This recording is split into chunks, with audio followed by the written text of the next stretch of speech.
الحمد للہ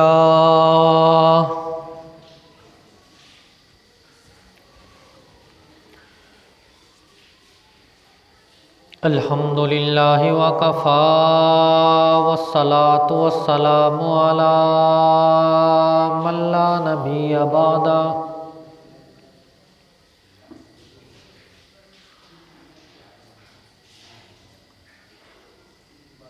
ارسلہ بالحق بشیرا ونذیرا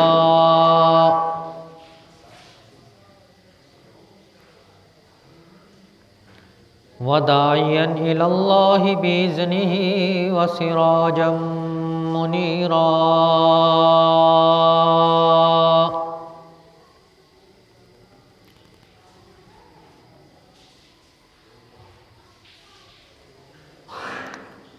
اما بعد فاعوذ باللہ من الشیطان الرجیم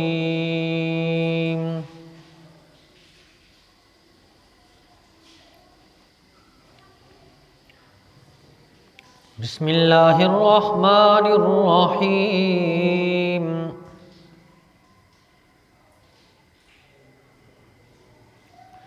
لقد جاءکم رسول من انفسکم عزیز علیہ ما عنتم حریص علیکم بالمؤمنین رؤوف رحیم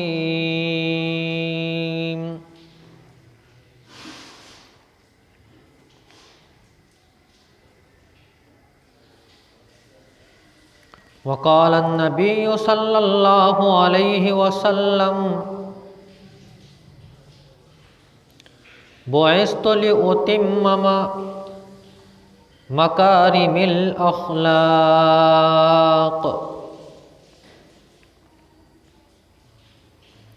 آمنت باللہ صدق اللہ العظیم وصدق رسولہ النبی الکریم وَنَحْنُ عَلَى ذَلِكَ لَمِنَ الشَّاهِدِينَ وَالشَّاكِرِينَ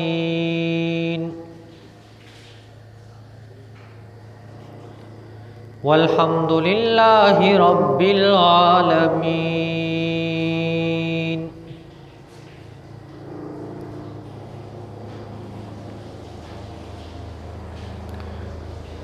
قابل صد احترام و تکریم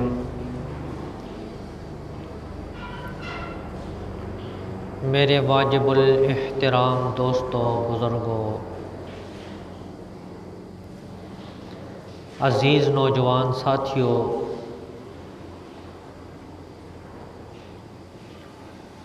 میں نے قرآن مجید فرقان حمید کی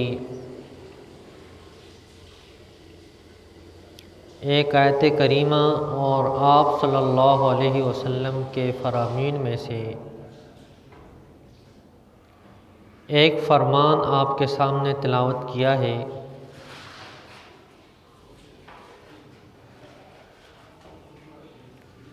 دعا ہے کہ اللہ رب العزت مجھے حق اور سچ کہنے کی توفیق عطا فرمائے،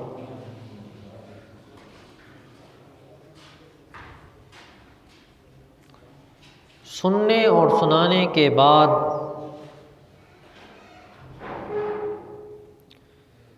مجھے بھی اور آپ بزرگوں کو عمل کرنے کی توفیق عطا فرمائیں۔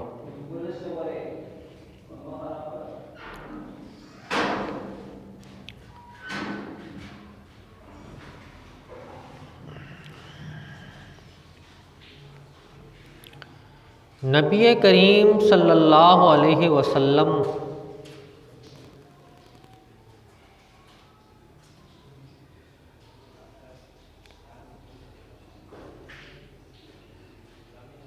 جب اعلان نبوت فرما چکے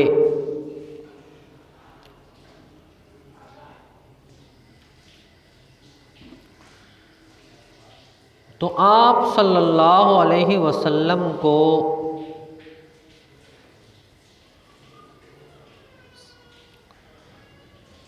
طرح طرح کی اذیتیں پہنچائی گئیں۔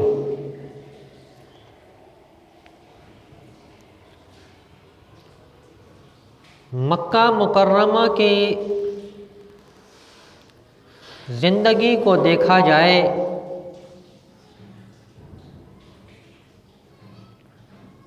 تو نبی کریم صلی اللہ علیہ وسلم کی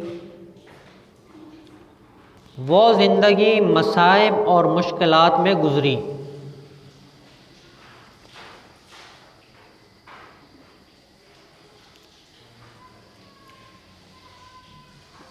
کوئی بھی ایسا کافر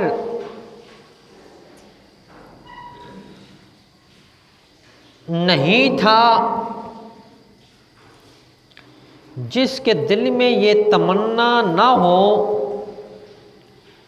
کہ میں نبی کریم صلی اللہ علیہ وسلم کو ختم کر دوں۔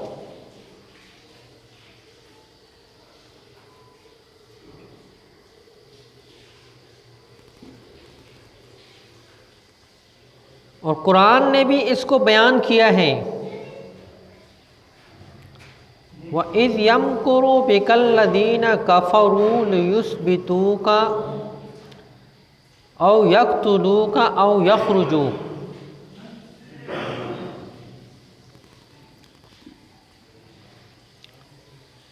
کہ کفار چاہتے ہیں کہ آپ کو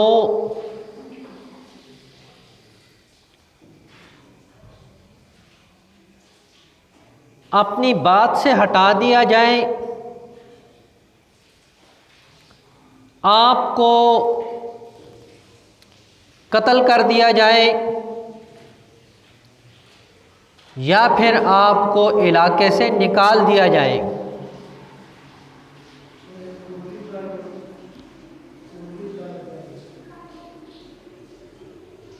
اور اسی کے گرد سارے کفار گھومتے تھے۔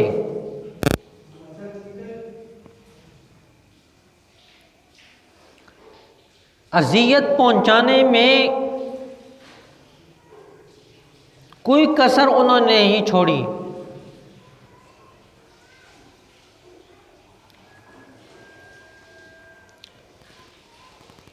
آقا دو جہان رسول کریم صلی اللہ علیہ وسلم بیت اللہ شریف میں نماز پڑھ رہے تھے، تو ایک بدبخت آیا، اس نے اونٹ کی اوجری نبی کریم صلی اللہ علیہ وسلم کی گردن مبارک پہ رکھ دی۔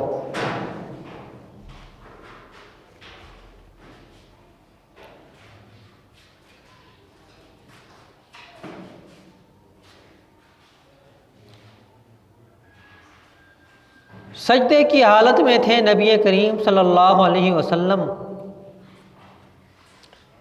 تو کتنا اذیت والا اور دکھ اور تکلیف والا یہ مرحلہ ہوگا۔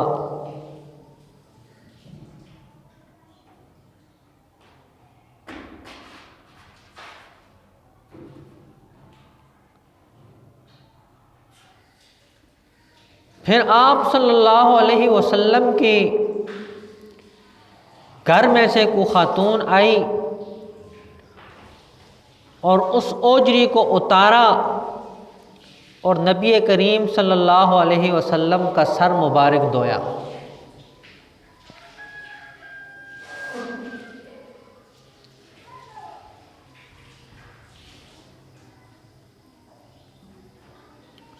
بے شمار ایسے مواقع تھے کہ کفار نے ایڑی چوٹی کا زور لگایا کہ نبی کریم صلی اللہ علیہ وسلم کی آواز بالکل ختم ہو جائے۔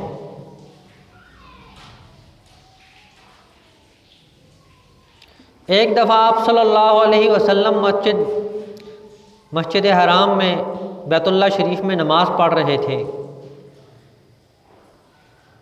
ابو جہل نے دیکھا آگے پیچھے کوئی بھی نہیں، تو تلوار نکال کے دوڑتا ہوا آیا، چلو جی سر مبارک کو اتار دیتا ہوں۔ جو ہی قریب آیا تو پیچھے دوڑ پڑا۔ کسی نے دیکھا تو کہا کیا بات ہے، کیوں پلٹ آیا ہے؟ اور سانس پھول رہا تھا اس کا.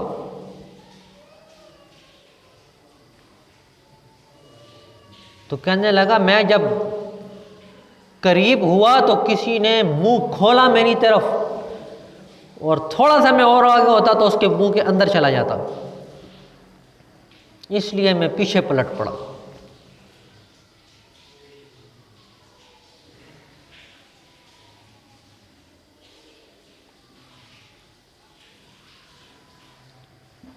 اور پھر ابو جہل نے ایک میٹنگ بلائی،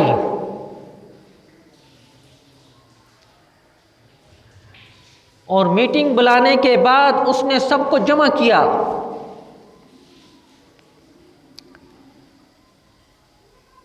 کہ ہمیں مشورہ دو کہ ہم ان کی آواز کو بالکل ختم کر دیں، نہ ان کے پاس کوئی آئے یہ اس سے بات کر سکیں، اور نہ یہ جو ہے نا کسی کو بات بتا سکیں. یہ مشورہ ہو رہا ہے.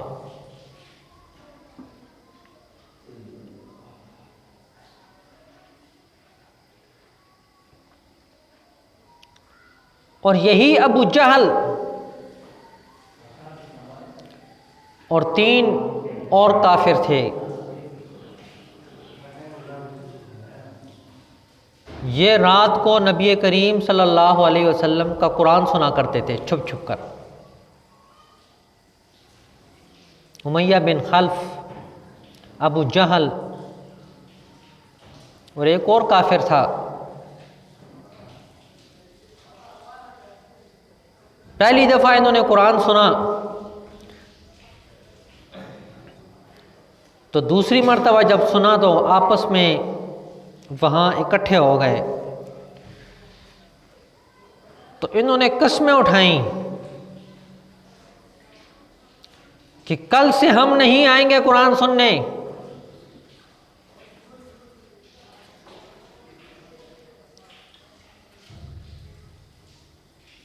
دوسرے دن جب لیٹے تو چین نہ آیا. ہم تو قرآن پڑھتے نہیں ہیں نا، ہم ناول پڑھتے ہیں. چھوٹے چھوٹے بچے ہوتے ہیں گانے گنگنا رہے ہوتے ہیں.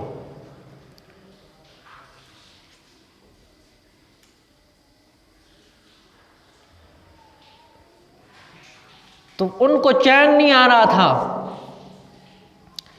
ابو جہل نے کہا کہ انہوں نے تو بڑی پکی قسم اٹھائی تھی، وہ کب آئیں گے؟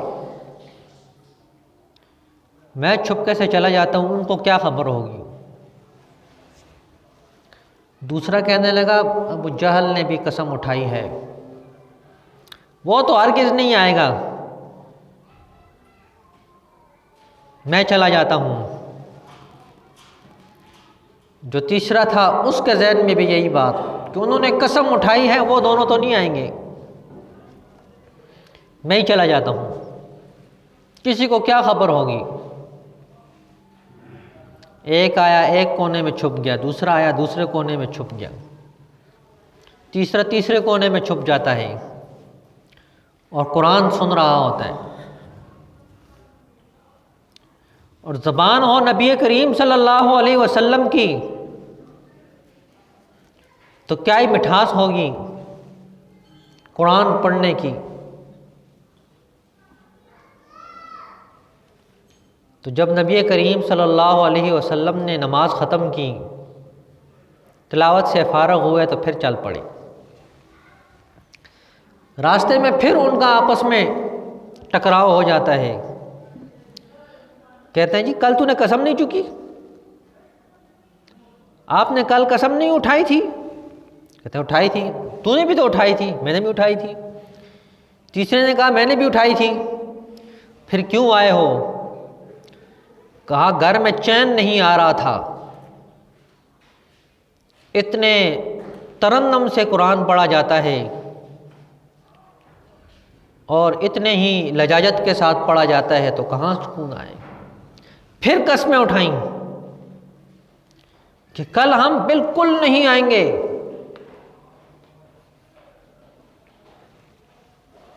پکی قسم اٹھاؤ. اب پکی قسم اٹھانے کے بعد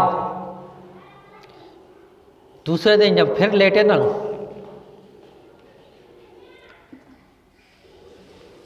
تو پھر سکون نہ آئے، چین نہ آئے. اب تیسرے دن پھر چل پڑے، جگہ بدل دی. کل میں ادھر کھڑا تھا، اب ادھر چلا جاتا ہوں. وہ کہتا ہے میں ادھر کھڑا تھا، میں ادھر چلا جاتا ہوں. پھر تینوں آگے قرآن سننے لگے.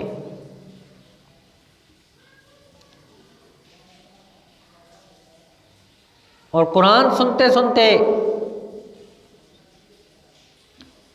جب نبی کریم صلی اللہ علیہ وسلم نے نماز مکمل کی، پھر راستے میں آپس میں اکٹھے ہو گئے، ٹکراؤ ہو گیا. تو کہنے لگے کل تو ہم نے قسمیں اٹھائی تھی. کہنے لگے جی سکون نہیں آ رہا تھا گھر میں، اس لیے ہم آئے.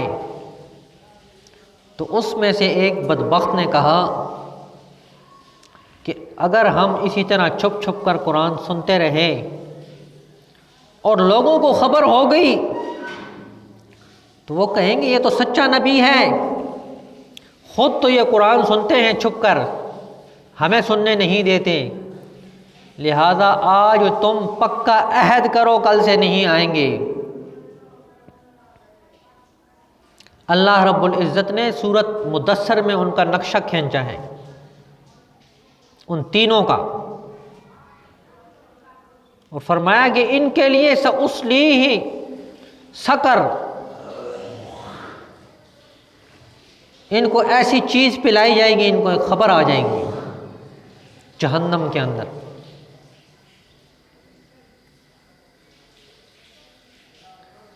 تو میں عرض کر رہا تھا کہ نبی کریم صلی اللہ علیہ وسلم نے اعلان نبوت کے بعد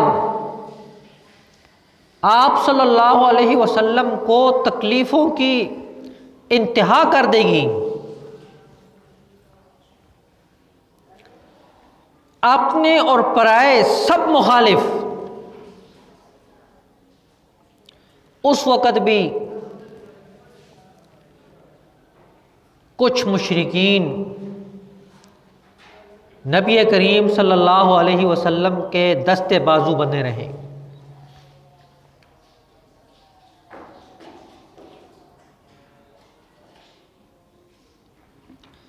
لیکن عذاب سے وہ بھی نہیں بچیں گے. روایات میں آتا ہے کہ ایک مشرک کو صرف جہنم کے جوتے پہنائے جائیں گے، جہنم کے جوتے صرف پہنائے جائیں گے، اور ان جوتوں کی وجہ سے اس کا دماغ کھول رہا ہوگا، اور وہ دل ہی دل میں، یعنی سب سے کم عذاب جو ہے وہ اس کو دیا جا رہا ہے.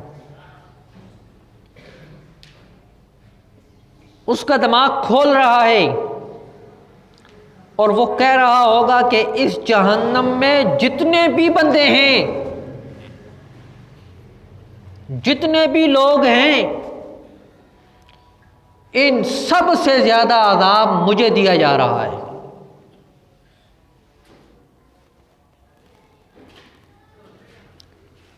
یہ معمولی بات نہیں ہے. آج تو ہمارے بعض ساتھی کہہ دیتے ہیں نا، وہ دنیا میں نظام چل جائے، آخرت کی دیکھی جائے گی. فرمایا کہ دنیا کے آگ جو ہے یہ 70ویں حصے سے بھی کم ہے جہنم کی آگ سے، 70 گنا.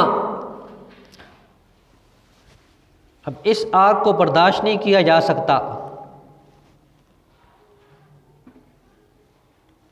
اس کو کیسے برداشت کریں گے؟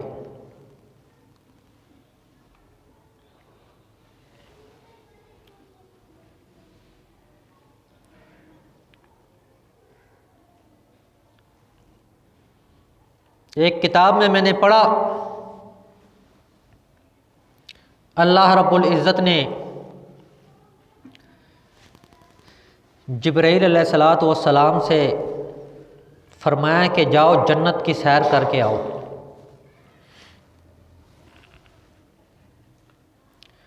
جبرائیل علیہ الصلاۃ والسلام تشریف لائے، جنت کو دیکھا، دیکھنے کے بعد جا کے عرض کی کہ یا اللہ، جس جنتی کو بھی یہ خبر ملے گی اس کی آرزو اور تمنا یہی ہوگی کہ میں اس میں چلا جاؤں۔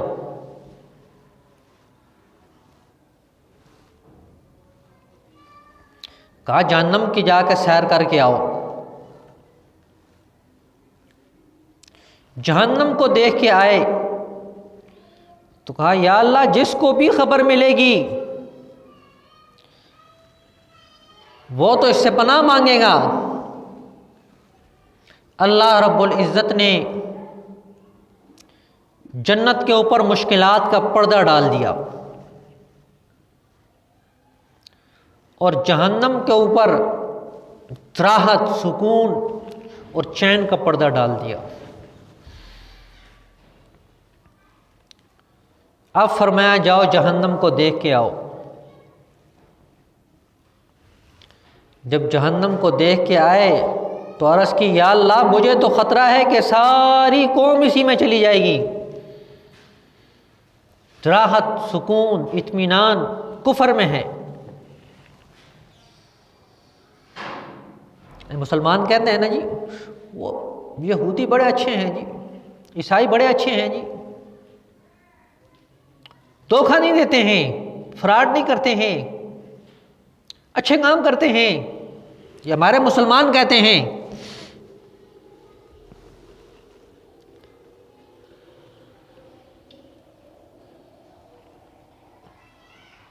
لیکن ان کی اچھائی آ کر یہاں ختم ہو جاتی ہے کہ وہ مسلمان نہیں ہیں۔ دنیا میں ان کے لیے راحت ہے، سکون ہے، جنت ہے۔ الدنیا سجن المؤمن و جنت الکافر، آپ صلی اللہ علیہ وسلم کا فرمان ہے کہ دنیا جو ہے وہ کافر کی جنت ہے۔ آج مسلمان دنیا کو جنت بنانے کی فکر میں لگا ہوا ہے کہ کس طرح یہ دنیا جو ہے نا یہ جنت بن جائے میری، لیکن یہ ہو نہیں سکتا۔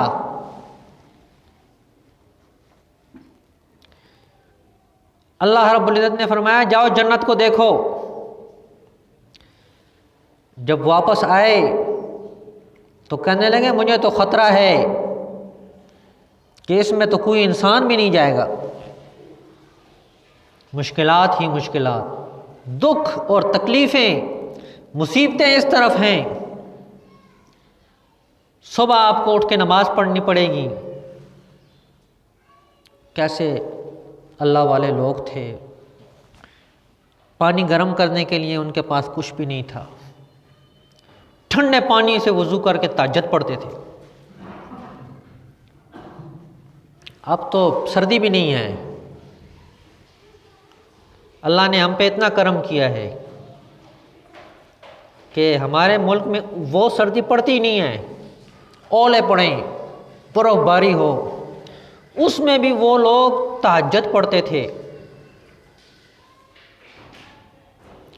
اور نمازیں پابندی کے ساتھ پڑھتے تھے۔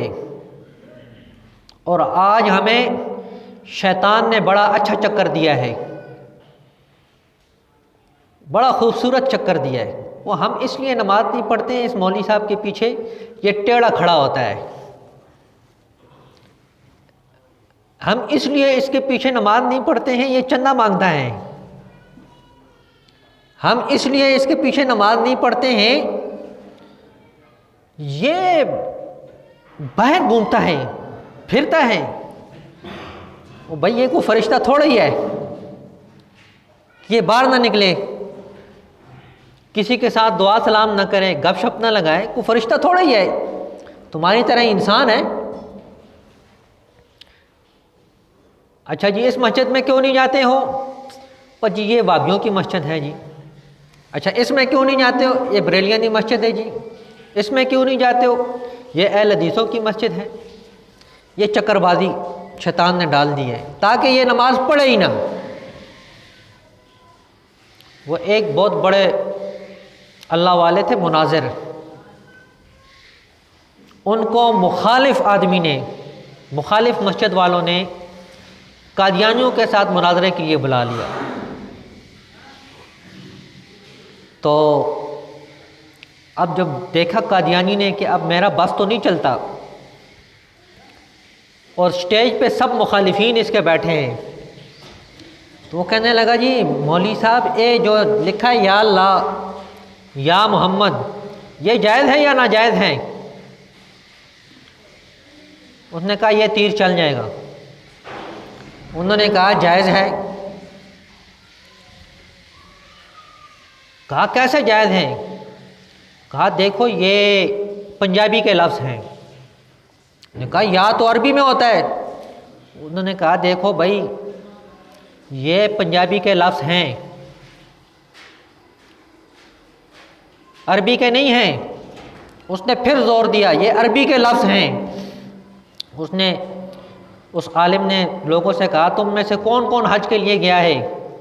لوگوں نے ہاتھ کھڑے کیے میں گیا ہوں۔ کہا آپ لوگوں نے وہاں دیکھا یا اللہ لکھا ہو یا محمد لکھا ہو؟ کوئی ایک بتا سکتا ہے کسی مسجد میں لکھا ہو؟ تو انہوں نے کہا جی نہیں ہم نے تو نہیں دیکھا۔ تو کہنے لگا کہ حضرت جی اگر یہ عربی کے لفظ ہوتے تو عرب میں لکھے ہوتے نا، تو اس لیے یہ پنجابی کے لفظ ہیں۔ یہ انہوں نے لکھا ہے یا اللہ کی مانو یا محمد رسول اللہ کی مانو، اس قادیانی بدبخت کی کبھی نہ مانو ورنہ جہنم میں جاؤ گے۔ تو یہ چکر بازیاں جو ہے نا یہ چلتی رہتی ہیں۔ تو اللہ رب العزت کے پیغمبر نے فرمایا کہ دنیا یہ کافر کی جنت ہے اور مسلمان کے لیے یہ قید خانہ ہے۔ سجن المؤمن، مومن کے لیے یہ قید خانہ ہے۔ اس میں اس کو تکلیف بھی آئے گی، پریشانی بھی آئے گی۔ دکھ تکلیف پریشانی انسان کے ساتھ لاحق ہے دنیا میں، اور یہ بھی نہیں کہ کافر سکھ میں ہے۔ یہ بات ہمیں نظر آتی ہے، ہم دیکھتے ہیں نا دور سے بھئی یہ بندہ ٹھیک ہے، ہم کہتے ہیں بڑا خوش ہے، جب اس کو ٹٹولا جائے تو وہ ہم سے بھی زیادہ پریشان نکلتا ہے۔ تو میں عرض کر رہا تھا کہ نبی کریم صلی اللہ علیہ وسلم پہ بھی اسی طرح مشکلات آئیں، اور کفار نے آپ صلی اللہ علیہ وسلم کو تنگ کرنے کی بہت کوشش کی، لیکن اس کے باوجود نبی کریم صلی اللہ علیہ وسلم مسلمانوں کے لیے بھی اور کافروں کے لیے بھی رؤوف الرحیم تھے۔ رب العزت مجھے بھی اور آپ کو بھی نبی کریم صلی اللہ علیہ وسلم کے نقش قدم پر چلنے کی توفیق عطا فرمائے۔ وما علینا الا البلاغ المبین۔